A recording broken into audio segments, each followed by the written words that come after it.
నుండి కూడా ఈ యొక్క పుస్తకాలు చదివే విధంగా డిజిటల్ చేయాలని చెప్పేసి నారా లోకేష్ గారి యొక్క కృత నిశ్చయంతో ముందుకు పోతున్నారని చెప్పి తెలియజేస్తూ, ఈ విధంగా గ్రంథాలయాలు ఈ రాష్ట్రంలో 924 గ్రంథాలయాలు ఆంధ్రప్రదేశ్ రాష్ట్రంలో ఉన్నాయి.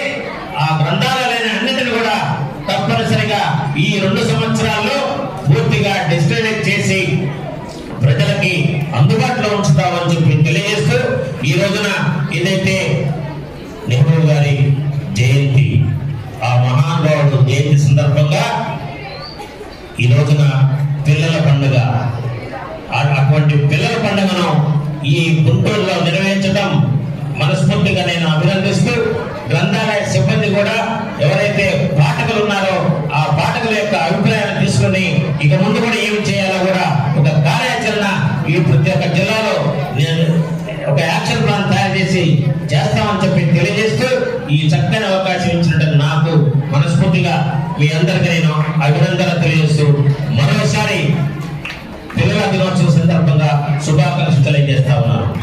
ఈ కార్యక్రమాన్ని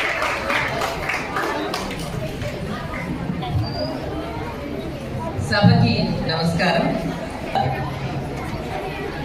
18వ సంవత్సరం లాహోర్లో ఒక మహాసభ జరిగింది. ఆనాటి బ్రిటిష్ ప్రభుత్వం చదివి ఉన్న స్థితికి వచ్చి గులాబీ పువ్వులాగా మనసు కూడా నిశ్చలంగా ఉండి మౌనంగా ఉండి ఇంత చెడు ప్రభావం కనపడకుండా ఉండేటువంటి మనస్తత్వం ఉన్న పిల్లల్ని ప్రేమించారు. అలాంటి పిల్లలు మీరు కావాలని కోరుకుంటూ, ఇక్కడ వేదిక మీద ఉన్నవాడు ఇప్పటిదాకా మేడం కలెక్టర్ గారు ఉన్నారు, వారి నుంచి మీరేం తెలుసుకున్నారు?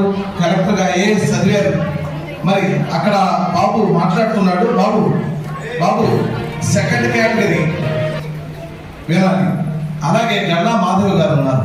మనం ఏదైనా ఎంచుకున్న పని ఉంటే దాంట్లో అద్భుతాన్ని సాధించాలి. ఏదైనా చేయండి, ఓ భరతనాట్యం చేయండి, లేక రాజకీయాల్లో కరండి, ఇంజనీర్ అవ్వండి. దానికి ఉదాహరణ గల్లా మాధవ్ గారు. మేడం గారు పాలిటిక్స్లోకి రావటమే మొన్నే వచ్చి తనదైన శైలిలో తను ఎన్నుకున్న రంగంలో అద్భుతాలు సృష్టిస్తున్నారు. ఎక్కడికి వెళ్ళినా సరే ఆమె తన మార్పు ఇవ్వగలుగుతున్నారు. తీసుకున్నారు. మీరు చదువు తీసుకున్నారు, చదువులో గొప్పగా పెట్టారు. మేడం గారు రాజకీయాలు తీసుకున్నారు, అందులో ఆమె ఆదర్శ మహిళ, ఆదర్శ నాయకురాలు అని నిరూపించుకున్నారు.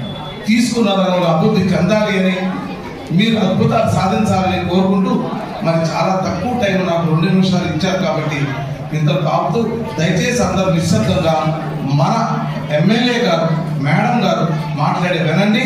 గుర్తుంచుకోండి, తక్కువ టైంలో అద్భుతాలు సృష్టించిన మహిళ మన మేడం. వారి మాటలు దయచేసి వినవాలని కోరుకుంటూ, నాకు అవకాశం ఇచ్చిన కోటేశ్వరరావు గారికి అందరికీ నమస్తే. Thank you.